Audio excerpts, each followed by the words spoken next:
Perintah Kaisar Naga. Jangan lupa like, komen, dan subscribe RD1 Channel. Bab 3245. Kita tidak bisa pergi. Kita akhirnya masuk. Bagaimana kita bisa pergi?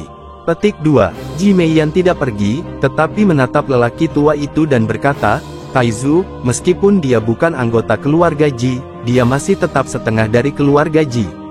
Kamu tidak bisa memperlakukannya seperti anak kecil. Dia mengusirnya. Setengah dari keluarga Ji. Orang tua itu membuka matanya lagi. Ya, separuh dari keluarga Ji. Dia sekarang adalah laki-laki saya dan menantu dari keluarga Ji kami. Tentu saja, dia adalah separuh dari keluarga Ji. Kami sudah menjadi suami istri. Ji Meiyan melangkah maju, dan meraih lengan dan berkata. Dev bingung, dia tidak menyangka Ji Meiyan akan membuat alasan ini. Omong kosong, apa menurutmu aku bodoh? Kamu jelas-jelas masih perawan, bagaimana mungkin kamu bisa menjadi suami istri dengannya? Kata lelaki tua itu dengan marah. Kita adalah suami istri. Jika kamu tidak percaya, aku akan membuktikannya padamu. Kata Ji Meiyan sambil menarik Dev dan pergi. Berjalan langsung ke kamar sebelah aula utama, Ji Meiyan mulai melepas pakaiannya. Nona Ji, apa yang kamu lakukan? Dev ditakuti oleh Ji Meiyan. Kita harus menjadi suami istri sekarang, jika tidak kamu akan diusir. Kata Ji Meiyan kepada Dev. Nona Ji, saya tidak bisa merusak reputasi Anda untuk diri saya sendiri. Saya tidak bisa melakukan ini. Petik 2. Dev berbalik dengan cepat. Kamu sudah dewasa. Kenapa aku tidak takut pada ibu mertuaku? Apa yang kamu takutkan? Jangan khawatir, aku tahu kamu punya banyak wanita. Bahkan jika kita tidur bersama, aku tidak ingin kamu bertanggung jawab. Ji Meiyan buka pakaianmu sambil berbicara. Segera Ji Meiyan muncul telanjang di depan Dev, dan bahkan melangkah maju untuk memeluk Dev. Dev adalah pria normal, yang dapat menanggung ini. Dev mengertakkan gigi dan langsung menekan Ji Meiyan di bawahnya. Ada gelombang suara yang menyenangkan di ruangan itu. Taizu dari keluarga Ji duduk di tengah aula dan menghela nafas tanpa daya. Zaman sudah berubah, kenapa masyarakat saat ini menjadi seperti ini? Anak perempuan tidak tahu bagaimana menghargai diri mereka sendiri. Petik 2. Ambil contoh pria dan wanita ini, dia menganggap remeh segala sesuatunya dan tidak menganggapnya serius sama sekali. Petik 2. Sedih. Taizu dari keluarga Ji tampak tak berdaya, namun tak mampu berbuat apa-apa. Inilah perkembangan dan perubahan zaman. Jika di zamannya, wanita begitu sembrono dan tak peduli, tubuh mereka sama sekali, itu untuk merendam kandang babi. Entah berapa lama, tapi Dev dan Ji Meiyan keluar kamar. Wajah Ji Meiyan memerah dan ekspresinya sangat puas. Tapi Dev sedikit malu, lagi pula, di depan agak memalukan bermain dengan cucu seseorang di depan Taizu. Taizu, bisakah dia tinggal di tanah leluhur keluarga Ji kita sekarang? Petik 2. Ji Meiyan bertanya. Hei, itu saja, masuk. Orang tua itu tidak punya pilihan selain melambaikan tangannya. Terima kasih Taizu, tolong buka jalan menuju tanah leluhur. Ji Meiyan begitu Taizu setuju, dia berkata dengan gembira. Taizu berkata, kalian berdua tenang, lepaskan tabu di tubuhmu, dan jangan berpikir liar. Kata Taizu sambil perlahan mengangkat tangannya, dan seberkas cahaya merah darah berkumpul di tangan Taizu. Kemudian, di belakang aula, sebuah pintu lampu oval muncul. Masuk, kata Taizu Zu.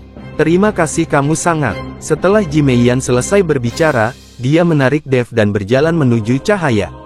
Kemana tujuan pintu cahaya ini? Mungkinkah itu sihir luar angkasa? Dev tidak mengerti. Apakah pintu cahaya yang tiba-tiba muncul dimaksudkan untuk mengusir mereka? Jangan khawatir, ini bukan mantra luar angkasa, ini hanya mengirim kita ke tanah leluhur. Petik 2. Aula ini hanyalah pinggiran dari tanah leluhur. Tanah leluhur yang sebenarnya berada dalam formasi yang sangat besar. Jika tidak, asal-usul tanpa pemilik itu pasti sudah kembali ke dunia sejak lama. Hanya saja formasi ini telah melewati ratusan tahun. Mungkin ada beberapa kerusakan, jadi setiap kali tanah leluhur dibuka, beberapa asal-usul tanpa pemilik akan keluar dari tanah leluhur, dan kemudian diserap oleh dunia. Aura asli yang kami rasakan siang hari, adalah bergegas keluar dari lingkaran sihir tanah leluhur. Iya. Ji Meiyan menjelaskan kepada Dev. Bab 3246. Dev mengerti, jadi dia mengikuti Ji Meiyan ke pintu lampu. Saat kedua orang itu terbungkus cahaya, aura luas memenuhi udara, dan tubuh Dev dan Ji Meiyan menghilang. Hei, Taizu menghela nafas lagi dan menutup matanya lagi. Dev dan Ji Meiyan hanya merasakan kilatan cahaya putih, lalu mereka muncul di hutan pegunungan. Hutan pegunungan ini penuh dengan bunga dan terlihat sangat indah. Namun, Dev tahu bahwa apa yang disebut tanah leluhur keluarga Ji ini seharusnya adalah dunia yang diciptakan oleh leluhur keluarga Ji menggunakan formasi. Tujuannya adalah untuk mewariskan sebagian sumber daya kepada generasi mendatang agar keluarga Ji tidak mengalami kemunduran setelah ratusan tahun. Di tanah leluhur keluarga Ji kami memiliki asal-usul jenis emas paling banyak, karena nenek moyang keluarga Ji kami semuanya adalah sumber jenis logam yang tercerahkan. Tetapi ada juga sumber lain, yang hanya merupakan sumber tambahan. Di sana jumlahnya relatif sedikit, hanya sumber jenis logam. Paling banyak, asal-usul emas adalah asal-usul pertahanan. Jika Anda dapat memahami asal-usul emas, pertahanan tubuh Anda akan lebih kuat. Sayangnya, saya tidak punya ruang asal, dan saya belum memahami asal-usulnya, jadi saya hanya bisa tinggal di sini. Tanah leluhur sedang mencari sumber daya lain, kata Ji Meiyan. Bagaimanapun, bakat mesum seperti Dev hanya dimiliki oleh segelintir orang. Alam penggabungan membuka ruang aslinya, dan juga memahami beberapa jenis asal-usul. Dev merasakan asal-muasal tak bertuan di sekelilingnya, secara naluriah menemukan tempat untuk duduk bersila, dan kemudian mulai membuat rencana untuk menyerap dan memahami. Apa yang sedang kamu lakukan? Ji Meiyan bertanya. Tentu saja tentang memahami asal-usulnya. Meskipun ada banyak asal-muasal logam di sini, saya belum memahami asal-muasal logam tersebut, dan saya tidak dapat menyerap dan memurnikannya. Saya harus memahaminya terlebih dahulu. Dev berencana untuk memahami asal mula sistem logam, sehingga dia tidak hanya dapat menyerap aura asli pemiliknya di sini, tetapi juga memiliki satu sumber kekuatan lagi. Ketika tiba saatnya untuk menyadari asal mula sistem logam, milik Dave tubuh emas buruk akan mencapai level yang lebih tinggi.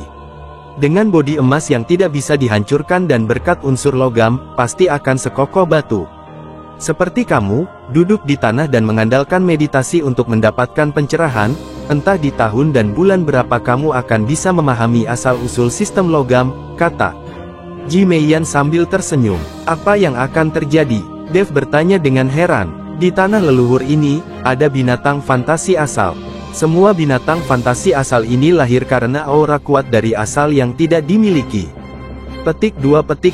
Terutama, ada binatang fantasi bertipe emas paling banyak.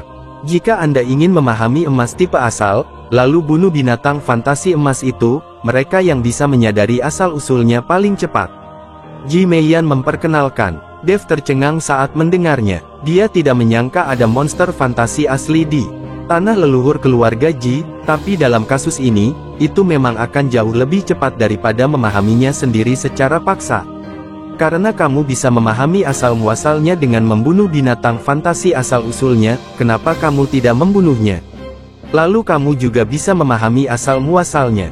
Dev bertanya dengan ragu. Karena sepertinya tidak ada saudara laki-laki dan perempuan dari keluarga Ji yang menyadari asal-usulnya.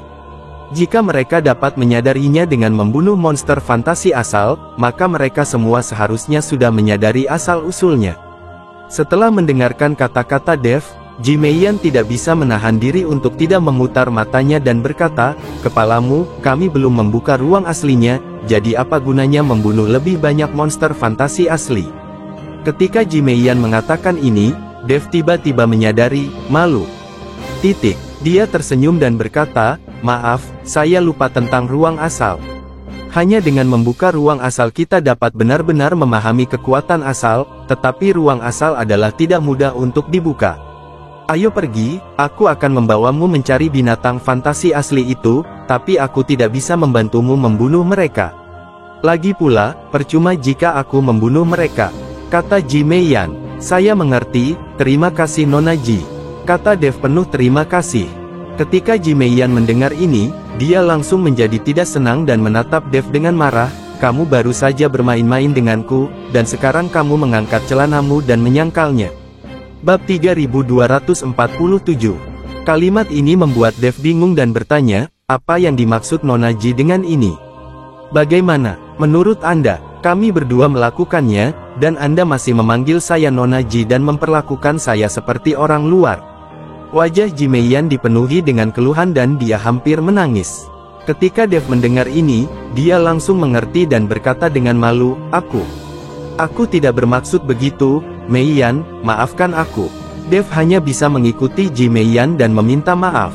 Mendengar Dev memanggil namanya, Ji Meiyan tertawa, aku memaafkanmu kali ini, ikutlah denganku.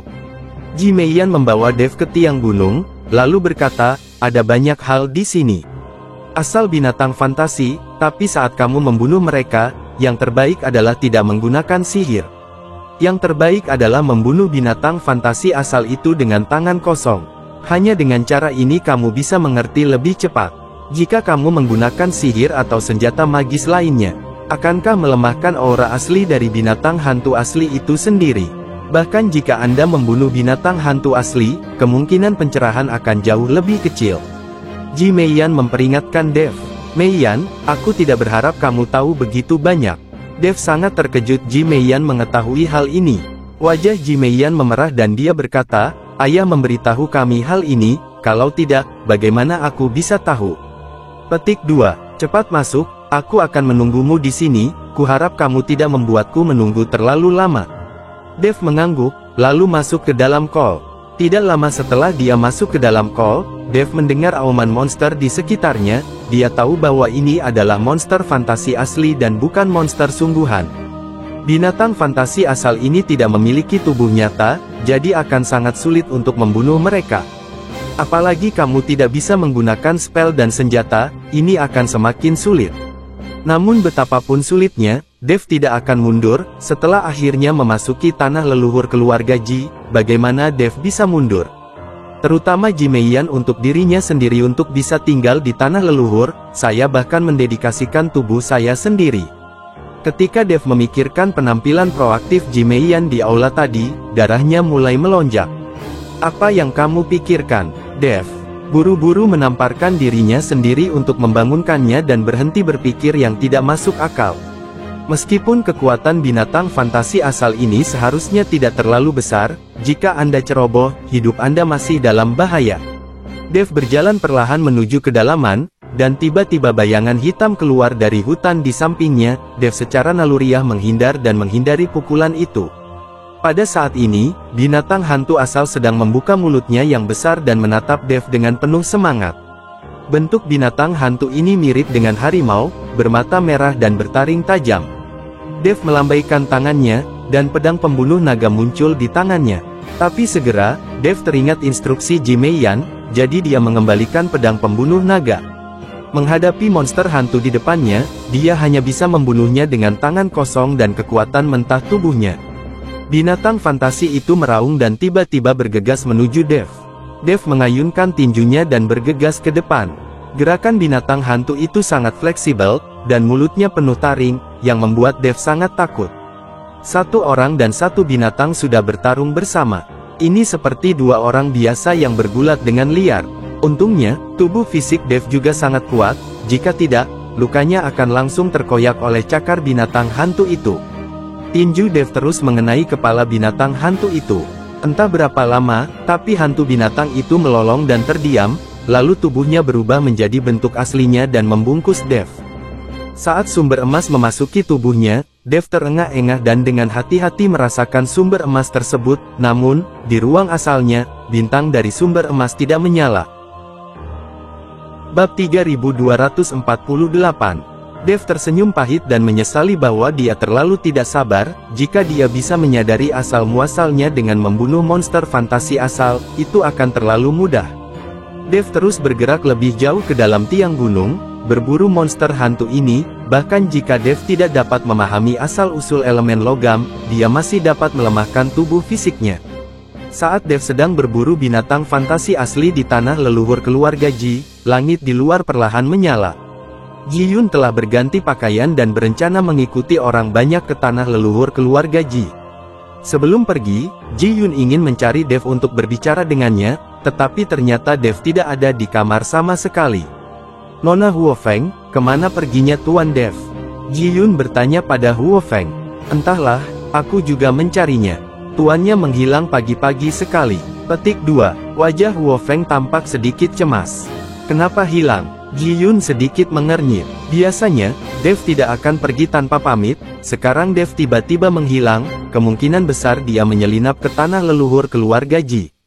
Bagaimanapun, Dev juga ingin memasuki tanah leluhur keluarga Ji. Sumber ketidakberdayaan sangat menarik bagi Dev.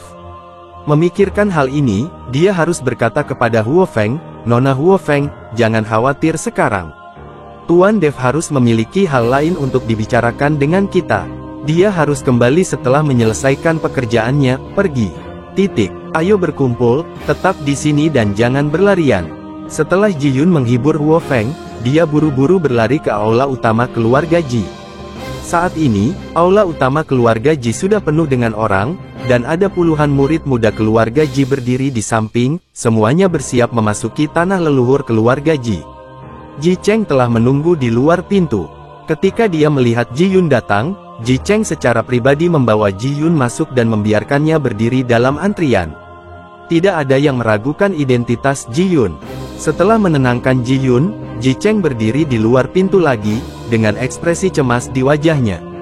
Segera, Ji Meiling berlari dengan tergesa-gesa, dia menggelengkan kepalanya ke arah Ji Cheng. Kemana kakak perempuan tertua pergi? Dia berani absen di hari penting hari ini. Apa menurutnya ada orang yang bisa memasuki tanah leluhur? Petik 2, kata Ji Cheng cemas. Kakak perempuan tertua pergi tadi malam dan tidak kembali sepanjang malam. Ji Meiling berkata dengan suara rendah. Ketika Ji Cheng mendengar ini, dia langsung menjadi marah. Kamu belum kembali sepanjang malam, kenapa kamu tidak memberitahuku sebelumnya? Di mana aku bisa menemukannya sekarang?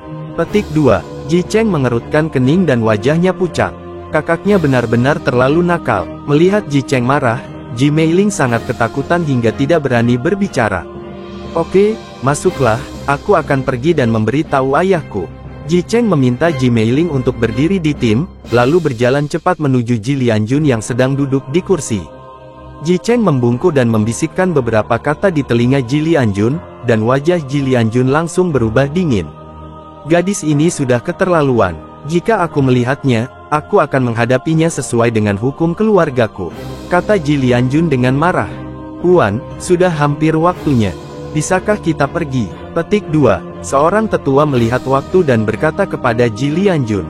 Ji Lianjun mengangguk, memandang Ji Lianying tidak jauh dari sana dan bertanya, kakak kedua, sudah hampir waktunya. Saya pikir kita harus berangkat. Saudaraku, tunggu sebentar. Saya ingin menunggu sebelum memasuki tanah leluhur, berurusan dengan sesuatu, kata Ji Lianying. Apa yang kamu hadapi? Ji Lianjun bertanya dengan bingung. Kamu akan tahu sebentar lagi. Ji Lianying tersenyum ringan dan membiarkannya lolos. Setelah beberapa saat, saya melihat sekelompok orang jangkung berjalan ke aula keluarga Ji. Melihat ukuran orang-orang ini, Ji Lianjun langsung mengenali mereka. Mereka adalah orang-orang dari Istana Juman. Orang tua pertama di antara mereka adalah Qin He Tian, penguasa Istana Juman. Bab 3249. Ayah, mengapa orang-orang dari Istana Juman ada di sini? Ji Cheng bertanya dengan kebingungan di wajahnya saat melihat ini. Tidak perlu bertanya, paman keduamu pasti sudah menemukannya. Kalau tidak, bagaimana mereka bisa masuk ke sini dengan mudah? Kata Ji Lianjun dingin. Paman kedua tiba-tiba memanggil orang-orang dari Istana Juman saat ini. Apakah dia berencana untuk mengambil tindakan? Haruskah saya mengatur bantuan? Ji Cheng berpikir Ji Lianying tiba-tiba memanggil orang-orang dari Istana Juman. Saya ingin mengambil tindakan. Jangan bergerak dulu, paman keduamu tidak akan cukup bodoh untuk mengambil tindakan pada hari ini. Ji Lianjun tahu bahwa Ji Lianying bodoh, dan tidak mungkin dia akan mengambil tindakan pada hari ini. Mari kita tidak membicarakan jawaban Ji Lianjun jika dia tidak setuju, cabang keluarga Ji yang lain pasti juga tidak akan setuju. Sulit untuk menunggu sampai tanah leluhur keluarga Ji dibuka, kemungkinan besar keturunan dari garis agunan ini akan tumbuh pesat kekuatannya karena tanah leluhur ini. Mereka tidak boleh menyia-nyiakan kesempatan ini dan membiarkan Ji Lianying mengambil tindakan saat ini. Tuan Istana Qin, melihat Qin He Tian, Ji Lianying buru-buru menyapanya. Tuan JR, Qin He-tian mengangkat tangannya. Di belakang Qin He-tian adalah Qin Jingyun. Wajah Qin Jingyun penuh ketidakpuasan saat ini. Ketika Ji Meiling di tim melihat Qin Jingyun, dia tidak bisa tidak melihat kemarahan di matanya. Berpikir untuk dimanfaatkan oleh Qin Jingyun, Ji Meiling ingin menghajar orang ini sampai mati. Tuan Istana Qin, saya ingin tahu apa yang terjadi dengan kunjungan mendadak Anda ke keluarga Ji saya. Ji Lianjun duduk di kursinya dan tidak bangun. Ji Lianjun tidak akan terlalu sopan kepada Qin He-tian, lagi pula dia sudah tahu bahwa Ji Lianying berkolusi dengan Istana Juman, jadi Ji Lianjun tidak perlu bersikap sopan.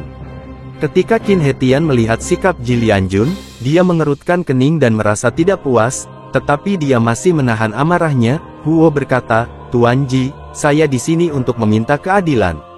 Kata-kata Qin He-tian membuat Ji Lianjun tiba-tiba bingung. Dia bertanya dengan wajah bingung, keadilan? Keadilan macam apa, orang-orang? Di rumah Anda, tolong putraku dipukuli dan lengannya patah. Apakah menurutmu aku harus mencari keadilan? Petik 2. Kami, Istana Juman, telah mengikuti keluarga Jimu tanpa dendam, dan karena susunan teleportasi selama bertahun-tahun, keduanya kami memiliki persahabatan satu sama lain. Tetapi ketika putra saya sedang berbelanja di kota Huanglan dan dilukai oleh keluarga Ji Anda, itu terlalu berlebihan. Qin He-tian bertanya dengan marah. Oh, apakah ada hal seperti itu? Ji Lianjun mengerutkan kening, siapa di keluarga Ji kita yang melakukannya? Kedua putrimu, diikuti oleh seorang pria bernama Dev, yang melukaiku. Qin Jingyun berdiri dan berkata dengan marah. Ji Lianjun tercengang, dia tidak menyangka yang melakukannya adalah Dev dan kedua putrinya. Tetapi sebelum Ji Lianjun dapat mengatakan apapun, Ji Meiling, yang berada di dalam tim, tidak tahan lagi, dan bergegas keluar dan berkata, kamu kentut dan meludahkan darah. Kamu menggodaku dulu, dan kemudian Tuan Dev tidak tahan, jadi dia melakukannya. Dan kami berada pada waktu itu. Bersiaplah untuk pergi. Anda ingin bersaing dengan Tuan Dev, tetapi Anda dikalahkan dengan satu pukulan dan lengan Anda patah. Apa hubungannya bersama kami? Itu karena keterampilanmu lebih rendah dari orang lain. Jika aku jadi kamu, aku akan memukulmu sampai mati. Beraninya kamu datang ke rumah kami. Ji Meiling berteriak pada Qin Jingyun, membuat wajah Qin Jingyun memerah. Ketika Qin He-tian melihat ini, ekspresinya berubah dingin dan dia berkata, Tuan Ji, apakah ini caramu mengajari putrimu? Petik 2. Meiling, jangan kasar. Ji Lianjun memarahi Ji Meiling, lalu berkata, ceritakan masalahnya persis apa adanya. Sekali lagi, tidak boleh ada yang disembunyikan. Ji Meiling mengangguk, lalu menceritakan kisahnya secara detail. Ketika dia mendengar bahwa Qin Jingyun berani memakan tahu Ji Meiling setelah mengetahui bahwa Ji Meiling adalah wanita tertua dari keluarga Ji, Ji Cheng tidak bisa menahannya. Bab 3250. Jika kamu memakan tahu adikmu, kamu mencari kematian. Anak baik, kamu bahkan berani menindas saudara perempuanku, dan kamu berani datang ke rumahmu. Apakah kamu menindas keluarga Jiku? Petik 2. Ji Cheng meraung, dan kemudian dengan keras berkata, murid keluarga Ji mematuhi perintah. Petik 2. Ini dia. Petik 2. Dalam sekejap, lusinan murid keluarga Ji maju dari seluruh aula. Istana Juman terlalu banyak menindas orang. Mereka menjaga pintu dan tidak membiarkan Istana Juman pergi begitu saja. Jika Istana Juman tidak memberikan penjelasan, jangan salahkan kami karena bersikap kasar. Mata Ji Cheng dipenuhi dengan niat membunuh. Segera, pintunya diblokir oleh anak-anak keluarga Ji, dan wajah Qin Jingyun menjadi sedikit jelek. Qin He-tian tampak acuh tak acuh, lalu melirik Ji Lianying. Ji Cheng, apa yang akan kamu lakukan? Sekarang bukan giliranmu bagi kami para tetua untuk memberi perintah. Apakah perlu melihat darah? Ji Lianying dengan marah memarahi Ji Cheng, dan kemudian melambaikan tangannya untuk mengirim anak-anak itu. Keluarga Ji pergi, tapi tidak ada yang bergerak. Ini adalah anak-anak dari garis keturunan Ji Lianying. Tidak mungkin mereka mendengarkan kata-kata Ji Lianying. Ketika Ji Lianying melihat ini, dia mengerutkan kening, saudaraku. Ji Lianjun melambaikan tangannya perlahan, dan murid keluarga Ji bubar. Tuan Istana Qin, putramu menganiaya putriku, apakah menurutmu memotong lengannya terlalu berlebihan? Petik 2. Jika aku ada di sana, aku akan membunuhnya. kata Ji Lianjun dengan ekspresi muram. Siapapun yang berani menganiaya putrinya sendiri berarti mencari kematian. Ji Lianjun sangat menyayangi kedua putrinya. Meskipun kedua putrinya sering mendapat masalah, dan Ji Lianjun berhak meneriaki mereka dengan marah, dia tidak pernah benar-benar menghukum mereka sekalipun. Jika Qin Jingyun berani menggoda Ji Meiling sekarang, jika Ji Lianjun ada di tempat kejadian, dia akan memukuli Qin Jingyun sampai mati tanpa ragu-ragu. Tuan Ji, apakah Anda mengancam saya? Mata Qin Hetian sedikit menyipit, dan aura di tubuhnya mulai naik perlahan. Kurang dari BR lebih besar dari. Ji Lianying di samping melihat ini dan buru-buru berkata, "Saudaraku, kamu tidak bisa hanya mengandalkan kata-kata Meiling. Mengapa kamu tidak bertanya pada Dev dulu? Jika benar Dev yang mematahkan lengan Tuan Qin, biarkan dia hanya perlu meminta maaf. Dia bukan dari keluarga Ji kita, jadi bagaimana jika dia diserahkan kepada Tuan Istana Qin? Kita tidak bisa menunda peristiwa penting keluarga Ji kita karena dia." Ji Lianying tertegun setelahnya. Apa yang dia katakan membangkitkan persetujuan dari cabang lain dari keluarga Ji. Tak satu pun dari mereka ingin menimbulkan pertengkaran di hari seperti hari ini. Selain itu, Dev tidak ada hubungannya dengan keluarga Ji, bahkan jika Dev diserahkan sebagai bantuan, apa yang akan terjadi? Puan, saya pikir apa yang dikatakan saudara kedua. Saya benar, panggil saja Dev. Petik 2. Ya, telepon Dev dan biarkan Istana Juman membawanya pergi. Jangan ganggu urusan penting kita. Petik 2. Ini semua, karena apa yang dilakukan Dev melakukannya, jangan ganggu kami. Semua orang berdiri dan meminta untuk memanggil Dev. Ketika Ji Lianjun melihat ini, ekspresinya sangat jelek, dia tahu kekuatan dan bakat Dev. Selain itu, lelaki tua mereka dirawat oleh Dev, dan Dev melakukannya demi putrinya sendiri. Jika Dev diserahkan, Ji Lianjun tidak bisa melakukannya. Tetapi jika Dev tidak dipanggil, jelas seluruh keluarga Ji tidak akan setuju. Saat ini, jika Ji Lianying dibiarkan unggul dan cabang lain dari keluarga Ji mendukung Ji Lianying, pertempuran selanjutnya akan sengit. Setelah ragu-ragu, Ji Lianjun masih berkata kepada Ji Cheng, "Pergi dan undang Tuan Dev." Petik 2. Ayah. Ji Cheng tidak ingin memanggil Dev. Jika Dev benar-benar datang, Istana Juman pasti akan datang, bawa Dev kemari, Ping mengambilnya.